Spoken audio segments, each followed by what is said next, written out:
Hi friends, welcome to my channel. అందరూ బాగున్నారండి? మేము కూడా బాగున్నాను.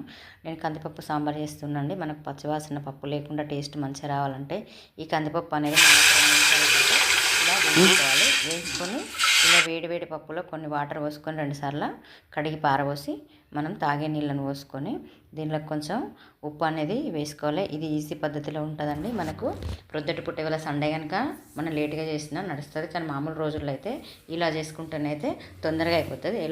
ఎలాగో చూడండి. ఈ వీడియోని చివరి వరకు చూడండి. ఇది వరకు సబ్స్క్రైబ్ చేసుకొని వాళ్ళైతే ప్లీజ్ సబ్స్క్రైబ్ చేసుకోండి, అలాగే లైక్ చేయండి. ఇది ఎలా ఉందో ఒకసారి కామెంట్ బాక్స్లో కామెంట్ చేయండి. నేనైతే ముందుగా కట్ పెట్టుకున్నటువంటి సొరకాయ ముక్కలు, టమాటా ముక్కలు, క్యారెట్, అలాగే మునక్కాడలు ఇవన్నీ వేసి ఒకసారి కుక్కర్లో పెట్టుకొని ఒక 3 విజిల్ వచ్చేంత వరకు ఉంచుకోవాలి. కానీ విజిల్ వచ్చిన తర్వాత దీన్ని గ్యాస్ అనేది తీసేయాలి. దీనిలోకి నేను పప్పు అయితే కొంచెమే పోసుకున్నా, ఎందుకంటే ముక్కలు బాగున్నాయి కనుక. దీన్ని ఇలా మనము ఈ కుక్కర్ మూత పెట్టేసి కొంచెం పసుపు వేసుకొని ఈ కుక్కర్ పైన అటు స్టవ్ పైన పెట్టుకోవాలండి. అలాగే మనం ముందుగా ఈ చింతపండు అనేది నానబెట్టుకొని ఉంచుకుంటాం కదా, కడుక్కొని దీన్ని శుభ్రంగా కడుక్కొని నానబెట్టుకొని ఉంచుకొని మనకు పప్పు ఉడికి గ్యాస్ పోయేంత లోపు మనము దీన్ని ఈజీగా, ఎందుకంటే 2 పక్కల పెట్టుకుంటే మనకి ఇది తొందరగా అయిపోతుంది. పప్పుడికి పోపేసి ముక్కలను ఉడకాలనేంత టైం లేకుండా మనకి ఎట్లా అంటే ఈ చింతపండు నానబెట్టి పెట్టుకొని మనము ఇంకో పక్కన గిన్నె పెట్టుకొని దానికి పోపేసుకొని మనకు దానిలో కొంచెం జీలకర్ర, ఆవాలు, నేనైతే కొంచెం ఒక చెక్క ఆకు, అలాగే లవంగాలు, ఒక యాలక్కాయ ఇవన్నీ వేసుకున్నానండి. ఎందుకంటే కమ్మటి వాసన వస్తుంది సాంబార్లో. నేనైతే ఎప్పుడు ఇలాగ వేస్తా. మీరు ఎలా వేస్తే అలా వేసుకునేదా, నేనైతే ఇలా వేసిందండి.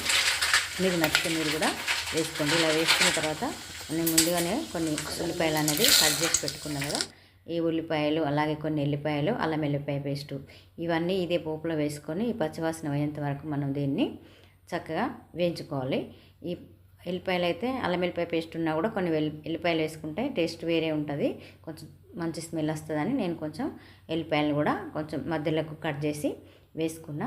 దీనిలోకి ఇంకా కొంచెం లైట్గా పసుపు అనేది కూడా మనము వేసుకోవాలి. వేసుకొని మనం ఎండుమిరపకాయలు వేసుకున్న, పచ్చిమిరపకాయలు ఉంటే పచ్చిమిరపకాయలు వేసుకోవచ్చు. అలాగే ఎంతైనా మన పోపులో 2 ఎండుమిరపకాయలు వేసుకుంటే వేరే ఉంటుంది.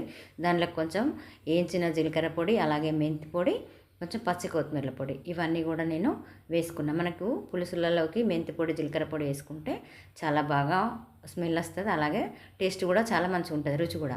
అయితే వేసుకున్న తర్వాత దీనిలోకి మనం ఇంకా కొంచెం కారం కావాలంటే నేనైతే కొంచెం మిరపపొడిని వేసుకున్నా. మిరపపొడిని వేసుకొని పోపులోనే వేసుకోవాలి. పోపులో వేసుకుంటే నూనెలో మంచిగా ఉడుకుతుంది, మనకు కారం అనేది రాదు. అందుకే ఈ పోపులో ఈ మిరపపొడిని వేసుకున్న తర్వాత మనము ముందుగా నానబెట్టి ఉంచుకున్న చింతపండు రసం ఉంది, అలాగే కొంచెం కొత్తిమీరను కూడా వేసుకున్నాం. కొంచెం పోపులో వేసుకొని కొంచెం దింపేటప్పుడు వేసుకుంటే చాలా రుచిగా మంచి వాసన కూడా మంచిగా వస్తుంది. కల్లేమాకు, కొత్తిమీరాకు వేసుకున్నాక నేను ముందుగా పిసికి ఉంచుకున్నటువంటి చింతపండు రసం ఉంది కదా, ఈ చింతపండు రసాన్ని అనేది మనము ఈ స్టవ్ పైన పప్పు ఉడికేంతలోపు వేసి ఉంచుకోవచ్చు. దానిలోకి తగినంత నేనైతే గల్లుప్పు వేసుకున్న, సన్నపప్పు కూడా వేసుకోవచ్చు.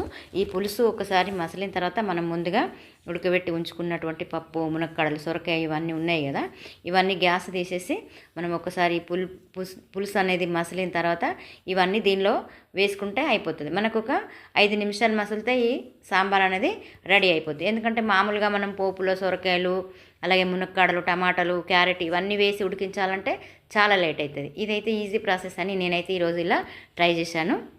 మీరు కూడా ఒకసారి ట్రై చేసి చూస్తే బాగా అనిపిస్తే మీరు కూడా ఒకసారి చేసుకోండి. అంతే, మనకు సాంబార్ అనేది రెడీ అయిపోయిందండి. అంత టైం అయితే పట్టదు. నేను దింపే ముందు కొంచెం కొత్తిమీర ఆకునైతే వేసుకుంటున్నా. మీకు నచ్చితే మీరు ఒకసారి చేసుకొని చూడండి. దానిలోకి కాంబినేషన్గా మేము టమాటా పచ్చడి, అలాగే కొన్ని పాపడాలు అయితే వేయించుకున్నామండి. Thank you.